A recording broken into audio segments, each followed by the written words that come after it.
नमस्कार मित्रांनो, आज तुम्हाला बकासूरबद्दल मी अपडेट घेऊन येत आहे. आपला दशम हिंदकेसरी बकासूर आता कुठल्या मैदानात पळणार आहे ते तुम्हाला मी सांगत आहे.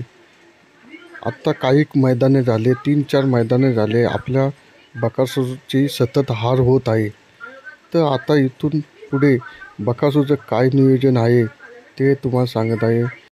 दिनांक 19 तारखेला शिंदेवाडी काजड मैदानात फक्त बकासूर बघण्यासाठी भरपूर लोक आले. त्यांच्यामध्ये चर्चा फक्त एकच होती का बकासूर का आज आले नाही.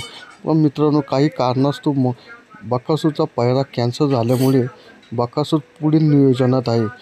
तर आपला सर्वांचा लाडका रुस्तम हिंदकेसरी बकासूर आता कुठल्या मैदानात पळणार आहे. तर आपला सर्वांचा लाडका रुस्तम हिंदकेसरी दशम हिंदकेसरी बकासूर तुम्हाला आई जानूबाई देवीच्या यात्रेनिमित्त महाराष्ट्रातील जुने पारंपरिक मैदान महाराष्ट्र केसरी सातेवाडी मैदानात 24 ऑक्टोबर 2025 रोजी तुम्हाला आपला दशम हिंदकेसरी बकासूर बघायला मिळेल.